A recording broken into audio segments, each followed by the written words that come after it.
Okay, good morning again. So, we will be discussing now the statistical tools for data analysis. So, yung first two videos natin, yung mga different parts of your chapter 3, so yung design, local, population, research instrument, the content validity, and now is the statistical tools for data analysis. So, before this, before going through the statistical tools for data analysis, may mga parts na nauuna muna itong data gathering procedures. Okay, so dito pag-usapan muna natin ay yung data gathering procedures. These are the step-by-step process wherein it discusses on how you can get data for the study on or kung paano ka makakakuha ng data from your study. Actually, itong si data gathering analysis, data gathering procedures, nakalagay dyan yung systematic flow of your systematic flow kung paano ang gagawin or ano yung process na ginawa or gagawin ng respondents. Gagawin for the proposal, ginawa pag final defense na siya, yung buong chapter 1 to 3. Okay, first is you have to get the approval. Itong approval na to is either approval ng RPDO, ng administration, ng institution, ng department, kung sino yung involved na agency or entities for your study. So, you have to get the permission nila. For example, hindi ka pwede mag-survey sa mga student pilots. So, kailangan mong kumuha ng approval from the dean. Hindi lang from the dean yan from the RPDO, from the admin, bago the dean. Minsan, you need to have, seek ethics department for the non-disclosure agreement or the NDA kung sakaling you're going to survey your respondents qualitatively.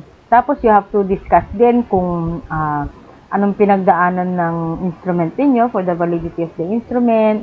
Nag-pilot testing ba kayo just in case you develop an app or a machine. Testing muna sa mga lilit na grupo for consistency, parang ganon. And the actual data gathering na like a survey, interviews, etc. So, lahat yung i-discuss nyo siya, yung flow ng buong study natin. Okay? And kung paano kayo nag-survey sa kanila, did you give them 5 to 10 minutes or 1 week or binalikan nyo ba?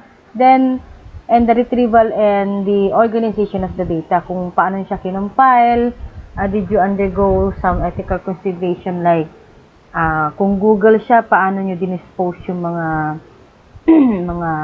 mga survey, kung paper ba siya, paper trail ba siya, anong ginawa nyo, shinredder nyo ba, etc. So, lahat yun i-consider nyo siya, particularly that we are also dealing with the ethical consideration. You also have to discuss there kung nag-undergo kayo ng confidentiality, pinilit nyo ba yung mga respondents nyo or walang pilitan, did you provided them the monetary gifts or wala, or is there any considerations about bias, ganon, okay? So, tandaan natin when it comes to the data gathering, kung mali ang process ninyo, kahit gaano man kaganda ang topic ninyo, it will be invalid.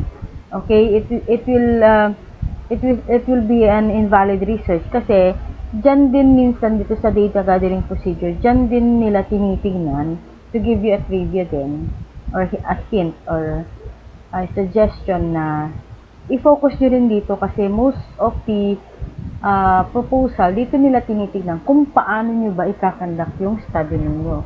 Most of the questions during the defense nanggagaling din dito kasi kung mali yung process ninyo, kahit ang ganda-ganda ng topic at hindi nyo ma-justify during the defense, parang mai-invalid yung study ninyo, pero yun nga, may-redirect pa rin siya. Hindi nga lang natin makukuha ang mabuti kung ano ba talaga yung gusto nyo mangyari sa research nyo. Kaya be very careful with crafting your data gathering procedure. Okay, so let's move on with the statistical tools for data analysis. Let me start with these two.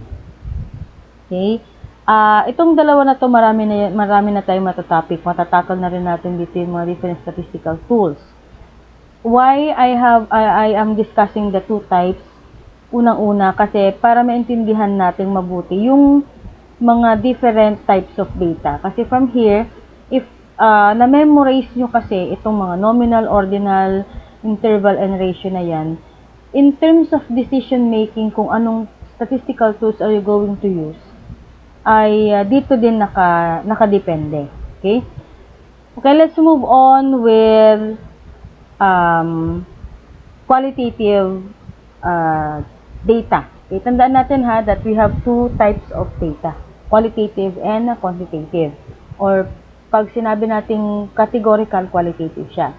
Pag sinabi nating numerical, quantitative siya. Okay, so let's move on first with the qualitative. Qualitative is categorical. Hindi ito yung numbers, kundi ito yung mga categories.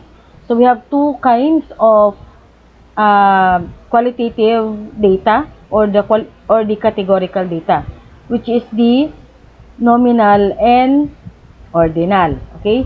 Dito naman sa quantitative, ang quantitative, ito naman yung may number. Ito yung measurable na part. Okay? Ito yung may numbers at measurable siya kasi andyan yung Likert scale. Actually, may parang Likert scale din doon sa qualitative. Yun nga lang, if by category, hindi mo siya wini-weigh as to mean, mga ganon. Okay? So, sa quantitative, it is a numeric numbers. Ito yung may numbers and it is measurable. So, it has two types, which is the interval and the ratio. Okay? So, magbigay ako ng example when it comes to identifying and memorizing the two types of data. For example, gender or sex. Nominal yon kasi we have male and female. Nominal siya, hindi siya in order. Okay, so dito kasi usually ang data type natin ang nagdi-dictate sa atin on how to decide what statistical tools for data analysis will be going to use in your study. Kasi before we start choosing our statistical tools, we have to understand first the two types of data and its corresponding overview or meaning or classification. Okay? So, dito, pag sinabi nating nominal, walang order. Gaya example natin kanina, gender or sex, male or female. Hindi naman in order kung kailangan ba talaga mauna ang female bago male. Pwede naman ilagay nating male bago female. So, wala siyang order pag nominal. No order at all. Ano yung mga common, religion, diba? Aircraft type. Hindi naman pwedeng mauna ang Tecnam na isulat bago ang Cessna. Pwede naman kasi mauna ang Cessna bago ang Tecnam, gano'n. Pati yung mga numbers nila, wala namang necessary order yun. So, nominal, general, walang order. No ranking. Pantay-pantay lang sila. Kahit ano ang unahin mo doon. Pantay-pantay lang siya. Okay? Nominal. No order. They are pare-pareho. They are the same lang. Okay? Kahit ano ang unahin mo doon. Okay? Next natin is, for example, yun yung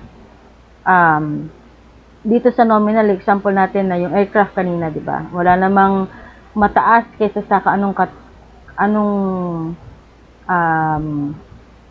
anong aircraft type yon. Okay? Yun nga lang, you know the difference between the two. Pero hindi kasi yun, hindi kasi kinakategorize na pag ito, ganito, ganyan. So, type of aircraft naman ang tinanong mo. Hindi mo naman tinanong based on dun sa detailed part of an aircraft.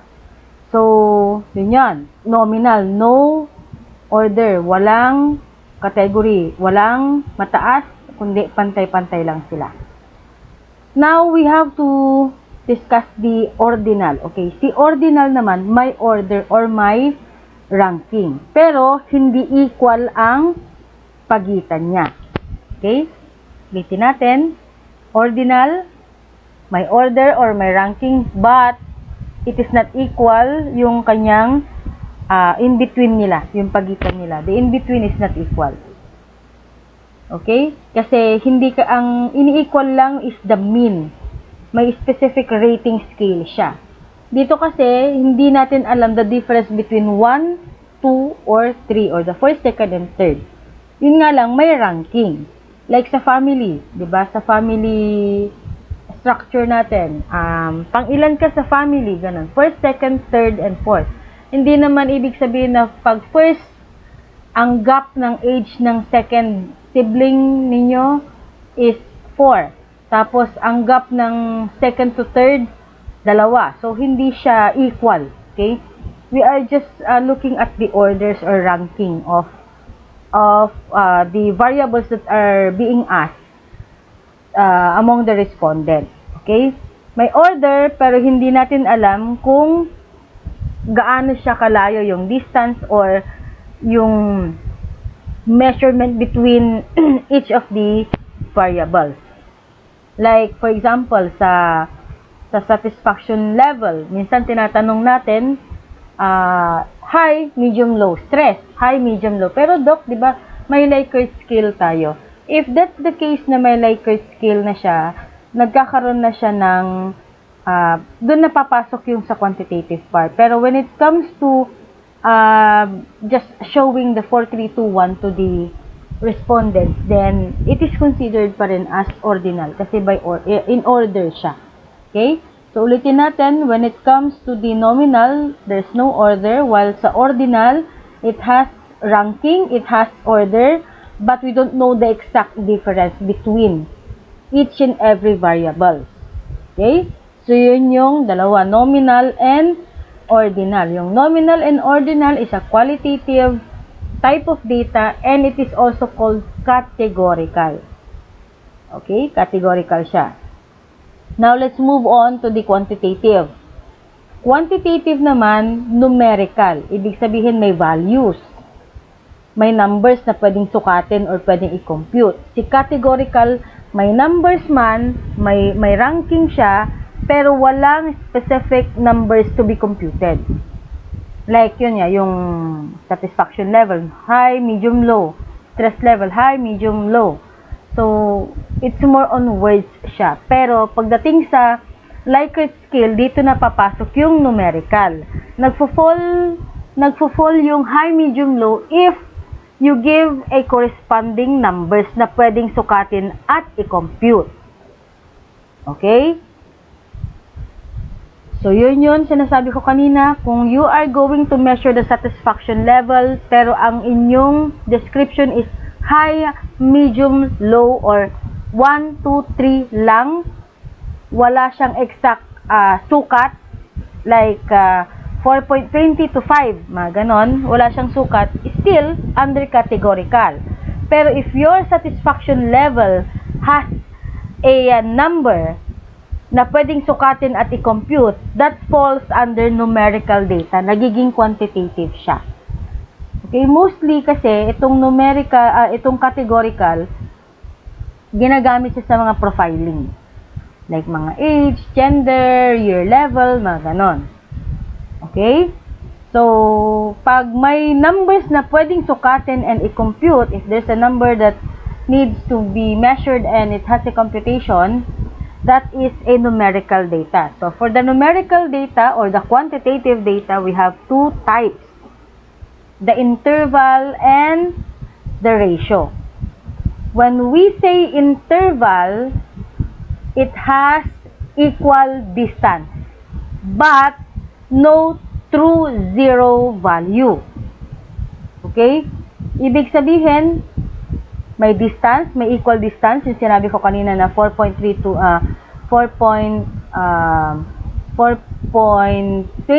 5, mga ganon. But, wala siyang true zero value. For example, sa Celsius. Diba? Sa Celsius natin, diba? May 0.05 Celsius, diba? Pero, 0.0 Celsius does not mean walang temperature. Okay? 0 does not mean wala when we talk about interval. IQ score 0 to 5, 0 to 50. Hindi ibig sabihin 0 wala siyang IQ. Okay? zero in terms of interval doesn't mean wala.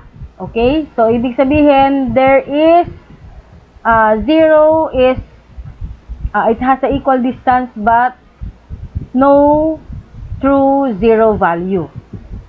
No true zero value. Ibig sabihin, no true zero value is nilalagay mo yung zero pero hindi ibig sabihin nun na zero doesn't mean wala. Okay? Like for example natin kanina is the temperature 0 Celsius doesn't mean walang temperature. 0 to 50 na grade nila doesn't mean wala siyang or zero ang IQ niya. Okay? Yun yung interval. Ang counterpart ni interval is the ratio. Ratio has an equal distance.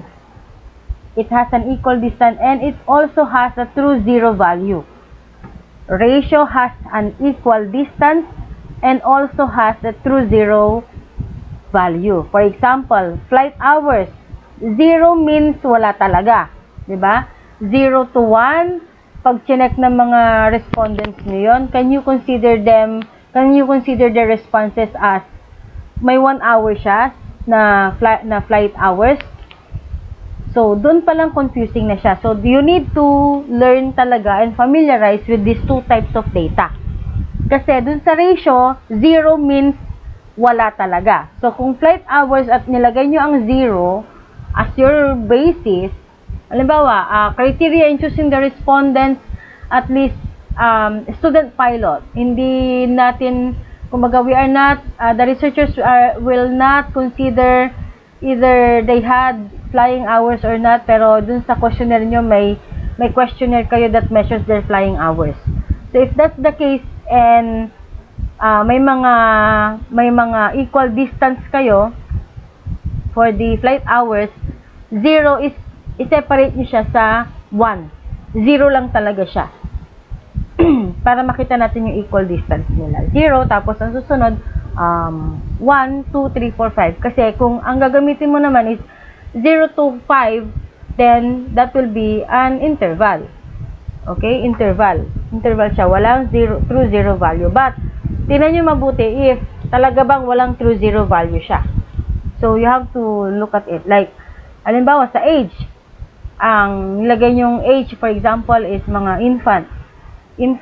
So, sa infant ninyo, 0 month, parang ganon. Pag 0 month, may meaning talaga or may value yung 0 doon. Kasi pwedeng yung infant natin will, pwedeng 7 days or 2 days old siya. Ganon din sa height and ganon din sa weight when we talk about ratio. Si ratio may equal distance and it has a true zero value. 0 means wala talaga. Okay? Unlike doon sa interval, 0, sa interval natin, 0 doesn't mean walang temperature. While sa ratio, 0 means wala talaga. Okay? Sa interval, may equal distance but walang true zero value. 0 doesn't mean wala pagdating sa interval. It's 0 Celsius doesn't mean walang temperature. While sa ratio, may equal distance and has a true zero value. 0 means wala talaga. Kung 0 hours, ang flight hours niya, walang flight experience. Okay? So, yun yung difference nung apat na yan. Okay? Nominal, ordinal, interval, and ratio. Pag sinabi natin categorical, dalawa lang yan. Numerical and ordinal. Pag categorical, nominal, and ordinal. Pag numerical, interval, and ratio. Okay? So, para malaman natin kung yung summary nung nung apat, pag nominal, yung type, may order ba siya? Wala. There is no order. There is also no true zero value. Like, for example, gender. Sa ordinal naman, ordinal, it has order. May order ba siya? Yes, it has order. Pero there is no true zero value. For example,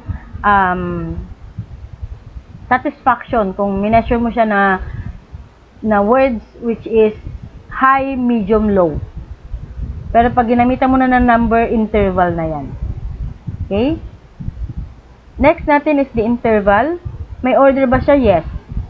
But it has no true zero value, like temperature. Ibig sabihin, 0 Celsius doesn't mean walang temperature. Si ratio naman, may order ba siya? Yes, there is an order. May true zero value ba siya? Yes. Like, for example, yung age, yung weight. Okay, so ganun siya. So, tandaan natin, kanina baka malito kayo yung satisfaction level na sinasabi ko. Talk yung satisfaction level, di ba? Minsan mini-measure siya using the Likert scale. Once na mi-measure nyo using the Likert scale, interval na yon. Okay? Or ratio. So, depende sa inyo kung paano yon. Kasi, pagdating sa nominal, walang number. Pangalan lang. So, kung satisfaction level at mi-measure mo siya, high, medium, low, pangalan lang siya, nominal yon. Pero, when it comes to the statistical value or statistical tools, lalo na pag regression, yung high, medium, low na yun, i-compare mo sa kanilang flight performance. I-convert mo siya into numerical para ma-weigh mo mang mabuti when we talk about regression.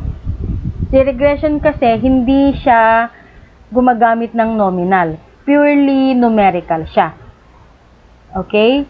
So, pag nominal yung profile mo na yon, i-convert mo siya into numerical. Pwedeng interval, pwedeng ratio. For example, yung satisfaction level na high, medium, low, pwede mo i-convert ng 3 to 1. Numerical na siya. Okay, may interval, so malamang may range in between, so malamang ratio siya. Magiging ratio siya. Pero pagdating sa regression kasi, minsan hindi na niya wini-weigh yung point. So numerical na talaga siya, which is 3 to 1 instead of high, medium, or low. Pag sinabi nating ordinal, may rank. May rank siya. Okay, may ranking siya. Pero both of them, no numerical value. Pangalan lang talaga. Description lang siya. Interval, may pagitan pero walang zero. Ratio, may pagitan or may distance. May equal distance from first to second. And it has a zero value. Okay? Bakit kailangan nating i-familiarize ito, guys? It's because dito nakabase ang decision natin in choosing our statistical tool. Okay? Paano yun, Doc? For example, you wanted to know the significant relationship between satisfaction level, which is yung high, medium, low, and their gender. So, both of them nominal. So, pag both of them nominal, ang gagamitin mong statistical tool dyan is the chi-square or chi-square. Okay? So, yan. Ibidetalyo na natin siya. Wait lang. So, before we discuss yung mga different statistical tools muna, I would like you to understand that hindi kayo basta-basta gagamit ng statistical tools, ha? Dapat you know first kung anong data type meron kayo. For example, doon sa PICOT, di ba? Doon sa PICOT natin, yung first, lalo na doon sa comparative, yung is there significant relationship or is there significant difference? So, doon pa lang, titignan niyo na kung ano yung kino-compare nyo at kino-correlate ninyo. Alam niyo dapat anong data type meron kayo. For example, is there a significant relationship between the behavioral factors of student pilot and their profile? Okay, so dun sa behavioral factors, tignan mo yung nasa questionnaire mo. Words ba ang ginamit mo? Kung ang ginamit mo is interval, 4, 3, 2, 1, o kaya ratio, 4, 3, 2, 1, numerical yon. Tapos, according to their profile, ano ba yung profile mo? Nominal, halimbawa, nominal ang ginamit mo, which is walang numerical value. So, doon ka na magde-decide kung quantitative, kung chi-square, t-test, ANOVA, regression, or Pearson ang gagamitin mo. Kasi minsan, sabi ko nga kanina, nominal can also be converted as numerical. Lalagyan mo siya ng equivalent value if ang gagamitin mo is regression. Okay? So, dito pa lang, you have to memorize and you have to consider kung ano ba talaga. Kasi, hindi kayo basta-basta dapat gumamit ng statistical tools if hindi nyo alam kung anong data type ang gagamitin mo. Okay? Parang, ano yan parang, hindi ka gagamit ng maling instrument sa maling situation. Tandaan nyo yun. Okay? So, let's move on with the discussion ng, ito. Yan. Yung sa baba, the descriptive and the inferential, para alam natin. Kung familiar na kayo dun sa data, then let's move on with it. Okay, so, muna tayo sa dalawang blue. The descriptive statistics and the inferential statistics. So, may difference pa rin yung dalawang yan, ha? Ang descriptive statistics ay ginagamit lang to summarize the data. Ipinapakita mo lang kung ano ang nangyari, or there's no comparison using the descriptive statistics. So, parang you are just telling a story. Like, for example, sa frequency, ilan ang male, ilan ang female. Ilan ang first year, second year, third year, and fourth year. So, you are just telling story when we talk about descriptive statistics. Okay? Sa inferential naman, dito naman is gumagamit tayo ng data para mag-test. Okay? Hindi lang ito observation. There is a conclusion. Gumagamit na tayo dito ng mga different statistical tools para makuha natin yung sagot. So, if you are just summarizing the profile, descriptive lang siya. Okay? If you also test and compare the variables in your SOP, or may statement tayo dun na significant difference, significant relationship, inferential na siya. Inferential siya. Okay? So, descriptive tells the story. Inferential proves the story. So, titignan nyo pa rin, ha, babalikan natin ulit yung research design. Ginamit nyo ba both? May statement of the problem ba tayo na gagamitin natin yung both? Okay, so, dun pa lang makikita na natin yung difference nung dalawa. Makakategorize nyo na kung descriptive ba tong SOP na to or inferential tong SOP na to. Kung descriptive siya, andun yung telling the story, like how many of them are female and male. Mga ganon. So, kung what is the profile, and titignan nyo siya, ano profile? So, pag profile, hindi naman namin kinocross. So, descriptive siya kasi pwedeng frequency, ganon. Okay? How about dun sa second statement namin, Doc? Kasi ang tinanong namin, what is the level of dependency? Okay, level of dependency, you are just telling the story again. Pinapakita mo yung level of dependency nila. And measurable by 4321. That is mean. So, descriptive pa rin yun. Andyan siya. Diyan siya papasok. If you're just describing or telling story of their severity, mga ganun lang siya. Pinapakita mo lang yung level, pinapakita mo how many of them, descriptive siya. Pero, if you wanted to prove something, like, may relationship ba yung kanilang behavior sa kanilang age, then that is inferential. Kasi you are proving the story. If you are telling the story, ito yon. Kasi may nagtanong kanina, Doc, paano kami makakapag-decide kung anong statistical tool ang gagamitin namin per SOP? Or paano namin gagawin yung statistical tools? So, ito yon. So, hindi mo kailangang i-discuss kung descriptive or inferential siya when we talk about the statistical treatment of data. For example, SOP number 1, what is the profile of the respondent? So, pagdating dito, magde-decide ka kung ano dyan. Kung profile, hindi naman tayo nag 4321 So, percentage lang talaga. How many of them are male? How many of them are female? So, frequency and percentage ang pwede namin gamitin. Okay, so you discuss it under the statistical tool. For SOP number 1, the researchers or the study will use the frequency and percentage method. Explain nyo why, paano. Okay? Then, pag na-explain nyo na kung paano, sa susunod na, lalagay nyo na yung formula. Pwede nyo siya mahanap sa internet, yung formula ng mga yan. Okay? Yun. For SOP number 2 naman, since we look for the level of behavior or level of satisfaction nila, at ginamitan namin ng 4-3-2-1, hindi namin ginamit yung words or pangalan na high, medium, low.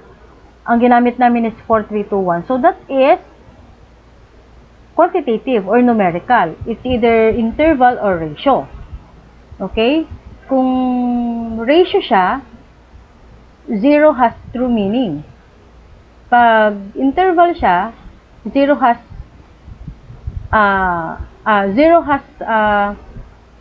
ano na yon? Pag 0 has true zero value. So, magde-decide ka dun sa dalawa, pero hindi pa rin siya under inferential, under descriptive pa rin siya. Yun, so mean. Magde-decide ka lang kung interval siya or ratio. Okay?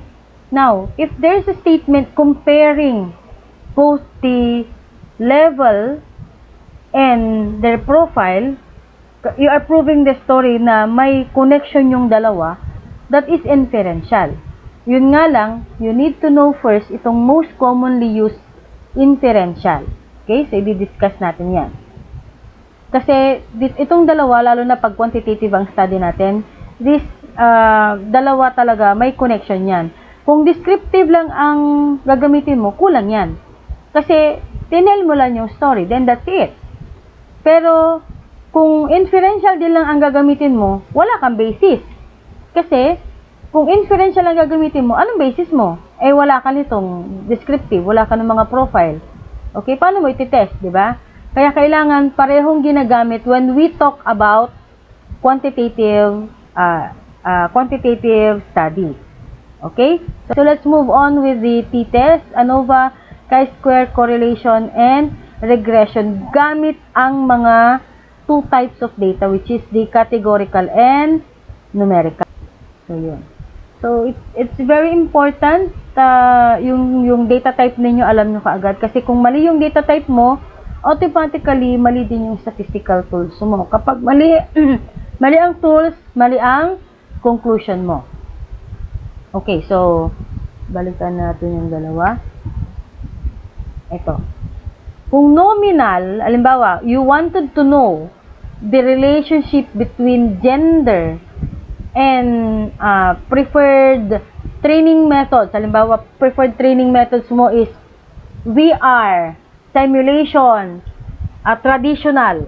Words yun ha. So, kung words ang ginamit mo, nominal. If you wanted to know the relationship between gender, may gender tayo, tatlo. Age, gender natin is male, female, prefer not say, o kaya identified natin na third party, third LGBTQ, parang ganon. So, gender yun kasi tatlo. Sex ang ginagamit kung male or female. So, both of them nominal. Why nominal? Ma-identify mong nominal kasi ang choices mo, words. Yun yung sabi natin kanina, nominal, words yan. So, ibig sabihin, yung data type mo, dalawa. Nominal yung dalawa. Gender, tsaka preferred training method. Gender, male, female, LGBTQ. Yung preferred training method, VR, simulation, traditional. So, words siya. Wala tayong nakitang numbers. Nominal yung dalawa. Okay? So, pag nominal yung dalawa, tandaan natin, ang ginagamit dyan is the chi-square or chi-square. Okay? So, chi-square siya. Association between categorical variables. And nominal is a categorical variables. Okay? Categorical data siya. Okay? Nominal is a categorical data. Chi-square ang gagamitin natin dun sa example natin. Bakit? Pareho siyang categorical or a nominal. And you are looking at the relationship niya. Okay? Bakit hindi pwedeng gamitin doc yung t-test? Hindi mo pwedeng gamitan ng t-test siya kasi hindi tayo nag-average ng gender. Hindi naman natin siya in-average na 1.00 to 1.8 kung male. 'Di ba? Hindi natin siya in-average. Okay? Wala tayong ginamit na number. And nominal siya kasi pwedeng mauna ang male, pwedeng mauna ang female.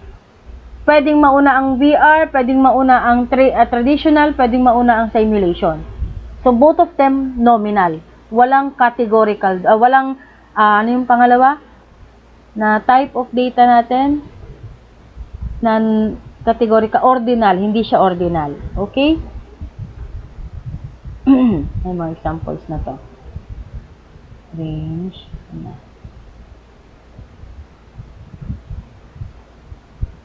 Ito. Yan.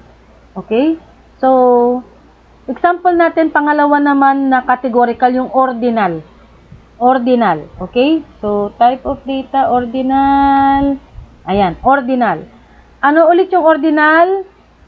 Sequence. Okay? If you wanted to know the relationship, tandaan nyo ha, kasi mostly, ang ginagawa nila, pag significant difference, ano ba kaagad to? Pag significant relationship yung term, person kaagad to.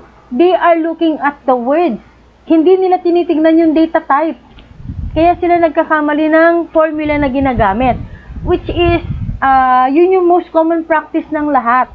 Kaya, in your case, since you already watched the video, dapat alam ninyo yung pagkakasunod-sunod or yung data type at ang type of statistical inferential statistics ang gagamitin natin.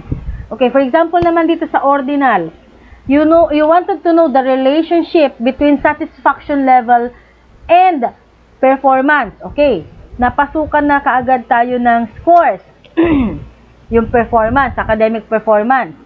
Okay? Yung satisfaction level natin dito, na sinasabi kong ordinal, yun yung high, medium, low. Hindi naman kasi pwedeng mauna ang medium, tapos pangalawa ang low, pangatlo ang high. Okay? Hindi mo pwede siyang pagrambulin. So, pag satisfaction level, and we are using the words, hindi yung numbers ha. Satisfaction level using the words. High, medium, low, ordinal siya. Naka-category. Hindi mo siya pwedeng i-rumble. Tapos, ang ginamit mong isa na data mo is yung score. Scores nila sa kanilang training performance or academic performance. Okay? Ang statistical tool na pwede mong gamitin dyan, although hindi ko, yan, nilagay ko yung Spearman Rho. Ang pwede mong gamitin. Spearman Rho can be used in assessing the relationship between variables. Hindi naman niya sinabi na under categorical lang siya. Pwede din siyang samahan ng numerical. Pero if ang ginamit mo is ordinal or categorical or qualitative versus or relationship niya sa isa sa mga numerical, which is a ratio, ang gagamitin mo dyan is the Spearman Rho. Okay?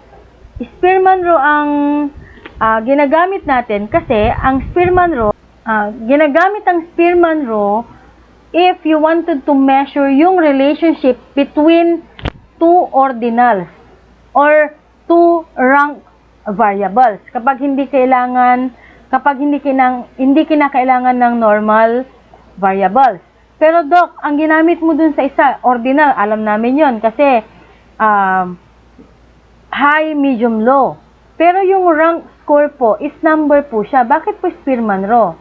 So, ginagamit pa rin ng Spearman Rho kasi yung rank-based score, although number siya, hindi mo ilalagay yung mismong true zero value. Hindi mo ilalagay mismo yung specific score nila, kundi irarank mo sila. Rank-based, ordinal pa rin. First, second, third. Gaya nung example natin kanina, walang eksaktong sukat. First, second, third. For example, itong estudyante na to, first. Hindi natin nilagay kung ano ang grade niya. Diba? Walang specific grade siya. Rank-based score. Okay? First, second, third. So, ordinal pa rin siya.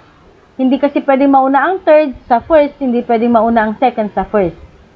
So, nakarank pa rin siya. So, ibig sabihin, both of your data is ordinal. So, napaka-importante when it comes to decision making is makita natin kung ano ba talaga yung dalawa na data type na ginamit natin. Okay? So, since ang ginamit natin is satisfaction, hindi tayo gumamit ng number, which is high, medium, low. Tapos, dun sa performance nila, rank-based score naman, which is first, second, third. So, ang pwede natin gamitin doon is the Spearman row. Walang ginamit na numbers. It is just an ordinal. Yung first, pwedeng in words mong gamitin or 1 tapos ST, ganon. So, rank-based siya. Hindi siya by grade. Kaya Spearman row ang ginagamit dyan. Okay?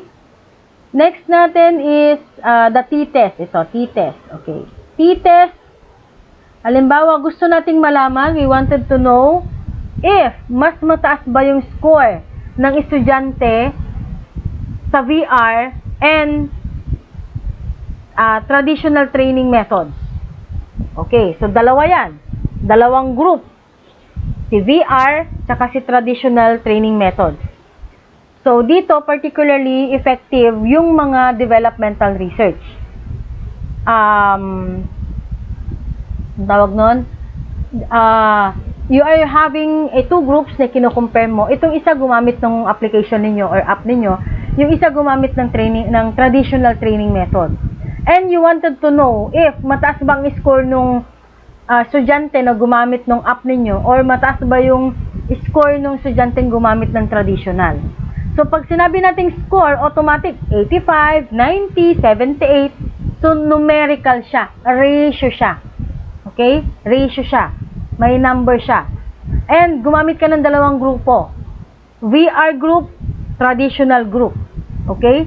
So, if you are comparing two groups, anak, ito ha, yung word na groups, pwedeng literal na grupo. Minsan din, yung groups na yan is considered as the variable of the study. Later, i-explain ko yan sa ANOVA. Okay? So, dito, literal na two groups. VR group, traditional group. Okay? So, ang scores nila, for example, may 85, may 90, may 75, may 78, pero two groups sila. Ginamit yung dalawa, VR versus the traditional training. If you're going to compare, who among the groups may mataas na scores, kinukuha mo yung difference. So, if you're getting the difference ng two groups lang, basta two groups yan, whether it is groups in terms of variables, t-test ang gagamitin ninyo. Okay? Bakit? Bakit t-test? Kasi you have two numerical data, which is the ratio, yung grades nila. You have two groups, which is the VR and the traditional. Anong hinahanap mo? Yung difference ng dalawa. So, t-test ang pwede dyan. Hindi mo pwedeng gamitin ang chi-square dyan or chi-square. Kasi walang actual value. Pag chi-square, nominal lang, di ba? More on words. At hindi nasusukat ang difference when we talk about chi-square. The difference can be measured using the t-test din. Okay? T-test, two groups yan, ha? Okay? And, numerical siya, which is ratio. Okay? Paano namin malalaman, Dok, kung numerical ratio? Scores. So, ratio. Ratio ang scores. Kasi, 0 has value. May numbers. So, ratio siya. Hindi pwedeng interval. Diba? And, mini-measure nyo yung dalawa. Wala naman tayo nakitang nominal doon. And according to the rule of thumb, is pag t-test, you are going to measure two difference between two groups. Yun nga lang, majority of the explanation din na nakikita natin, yan lang ang sinasabi nila. Difference between two groups, mga ganyan. Hindi nila sinasabi na yung two groups na yon na mini-measure natin kung ang data ba na mayroon tayo is nominal, ordinal, ratio, or interval. Kaya ang ini-explain natin dito ngayon na aside from the information that you're getting from the different information sa internet, yung two groups na yan, ang decision mo kung bakit mo i-consider si t-test is based on the data type. Kung nominal ba to, ordinal ba to, interval ba to, or ratio. Whether it is an interval or ratio, still, numerical siya. Hahanapan mo na lang based on the explanation ng iba. Kaya lang sa t-test kasi, ang ginagamit talaga dyan na type of data is numerical data. Either a ratio or an interval, pero you are comparing two groups lang, no more, no less. Two groups. Pag two groups, hindi pwede si ANOVA. Hindi pwede si chi-square. Kasi si chi-square, sabi natin, nominal siya. Association between categorical. And categorical is either nominal or ordinal. Walang numerical. Okay? Si ANOVA kasi, 3 or more groups. Si t-test, 2 groups lang siya. Kaya, t-test ang ginagamit kung ang kino-compare mo is numerical value. E paano do kung nominal yung isa? Tapos, categorical yung isa, tapos yung isa is numerical. So, ang pwede mong gamitin doon is iba naman. Okay? So, explain natin later on yung sinasabi nating dalawang yan.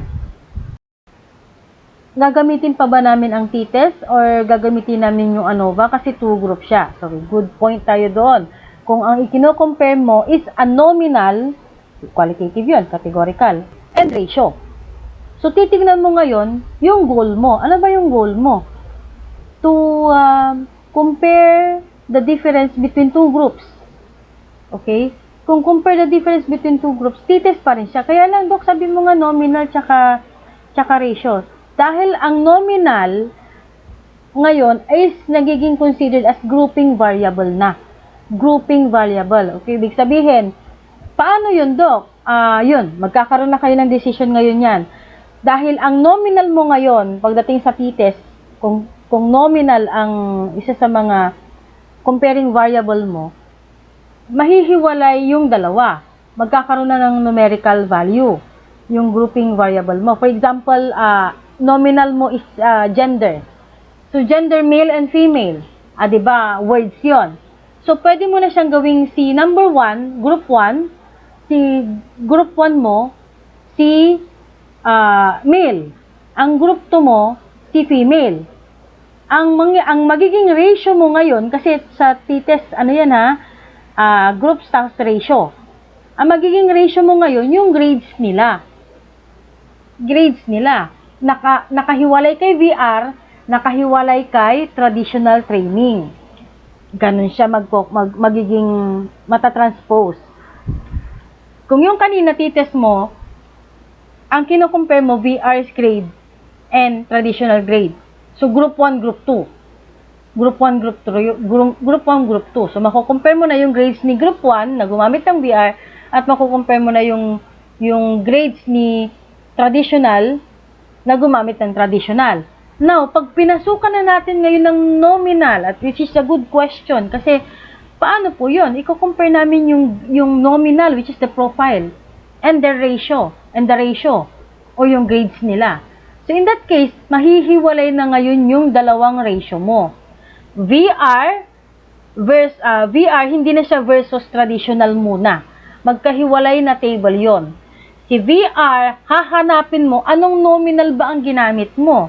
If ang ginamit mong nominal is their gender, ihiwalay mo ang male, female, and the LGBTQ. So, may tatlo. May tatlo doon. Okay? Siya na yung magiging grupo ngayon. Group 1 will be the male. Group 2 will be the female. Group 3 will be the LGBTQ. So, tatlong groups ka na. Ang ratio mo ngayon, yung grades nila. Okay? Paano yun, Dok? Naging tatlo na siya. Good question. Papasok na ngayon siya sa ANOVA. Okay? Ganun yon. Kasi ang nangyayari kasi, hindi nila naiintindihan what specific statistical tools pag ganito yung mga data natin. So, tatandaan ninyo, look for the SOP. Ano ba yung ginamit nila dong variables? For example, is there a significant difference on the effectiveness of VR and traditional method when group according to profile. Usually, gano'n na nakikita ko eh. Ngayon, titignan mo yung profile. Kung dun sa profile mo, yung sex is dalawa lang, male and female, T-test na yan. Pero hindi mo pwedeng pagrambulin si VR tsaka traditional, magkahiwala yung computation ng dalawa. Pag ang ginamit mo naman is year level nila, so meron tayong 4, year 1, year 2, year 3, year 4, halimbawa. So 4 na yun, 3 groups or more, ANOVA na ang gagamitin mo doon. Yun yung decision nyo.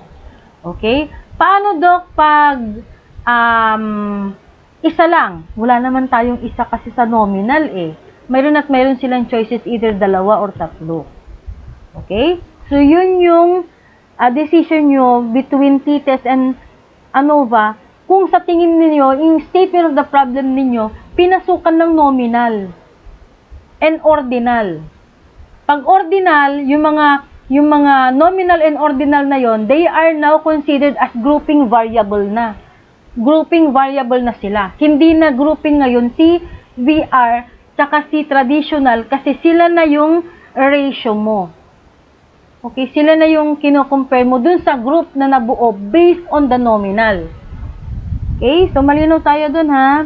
I hope na you are listening to this and hope na you learn something about our topic for today. Kasi it's very important talaga na you know how to match.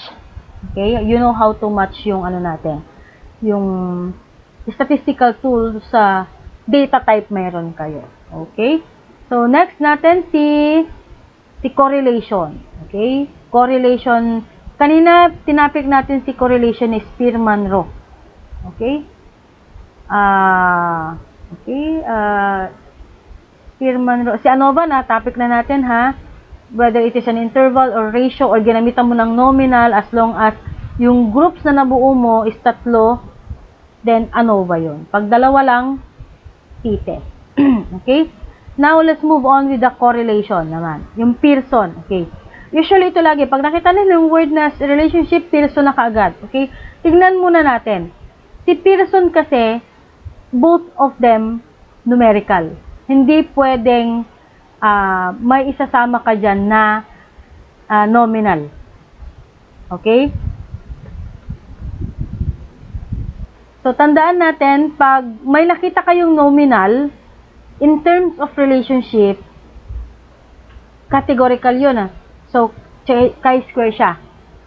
Okay? Tandaan natin si Pearson, never kayong gagamit ng nominal dyan. Both ng ano niya is categorical. Okay? Categorical lang ang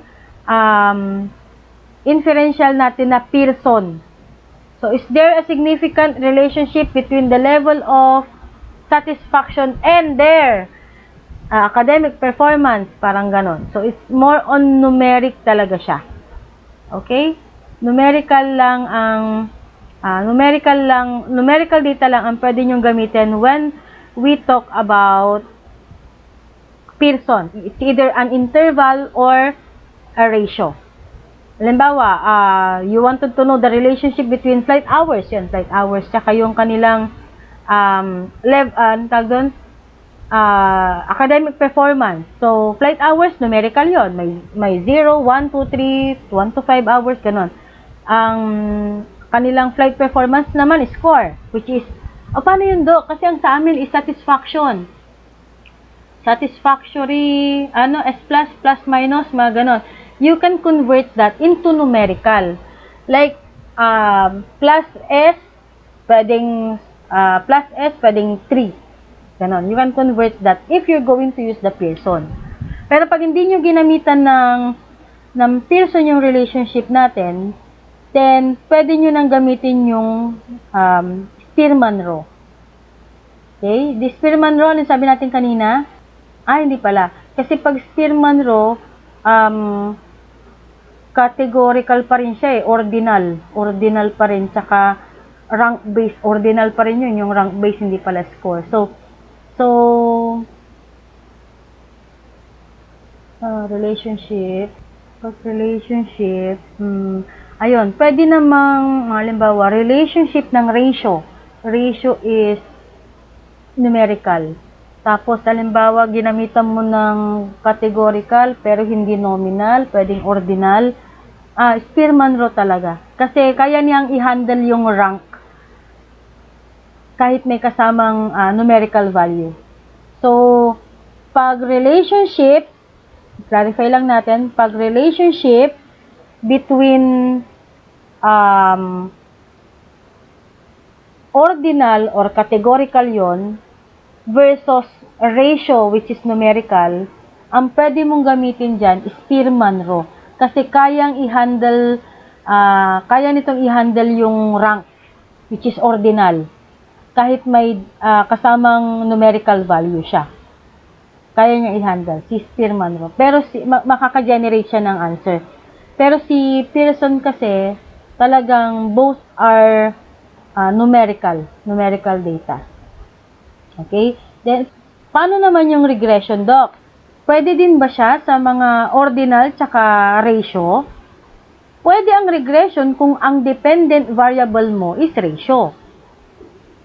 Pero kung ang dependent variable mo ay ordinal, mas appropriate siguro na gamitin yung linear regression. Okay, so I will be having a separate video about regressional analysis kasi medyo complicated siya. Okay? So, ito muna for now. At least you know how to decide on the data sets muna natin. Basta tandaan natin na in terms of regression, pwede kung ang dependent variable natin ay ratio or numerical. Okay? So, yun. Magpiprepare ako ng another video for the regression in case you need it. And I will also discuss doon yung difference between independent variable and dependent variables para at least mabigyan nyo ng justice yung pagpili natin, yung decision making natin when it comes to type of data and type of statistical tools are you going to use. Okay, so after this statistical tool, part of your chapter 3 is the ethical consideration. Yun yung pinaka-last part. Okay, for the last part of your ethical consideration, you may use the QR code for the 5 questions na pin-prepare namin na guide ninyo in drafting your ethical consideration. So, class, tandaan nyo to ha. If you are going to summarize or tell a story, descriptive statistics lang ang gagamitin. But, if your statement, it has something to compare, something to test, like effectiveness, difference, etc. Lagyan nyo ng inferential. Okay? So, pag 2 groups, ulit, t-test ang gagamitin. Pag 3 groups, ANOVA. Pag categorical, nominal or ordinal, chi-square yon. Pag numerical, purely numerical, Pearson correlation siya. Pero pag numerical, na pwedeng may ordinal, na may pagka-numerical, kayang-kaya ni Spearman rule yun. Okay? For regression naman, i-discuss natin sa next video. But, to give you an overview what is all about regression, it's more on prediction. Okay? So, sa atin, hindi sapat na makita mo lang yung data. You have to decide kung anong statistical tools are you going to use based on the data. Okay? Kung descriptive lang, kulang siya kasi you just tell the story. Yun lang siya. Pero kung inferential naman, ang gagamitin mo lang, walang basis. So, both of them pwedeng gamitin. Okay? So, that's it for this video and I hope you learned something. And in case may clarification kayo, you may just message or comment on the video kung saan may gusto kayong clarify para masagot natin siya. Okay, so that will be for today. Bye!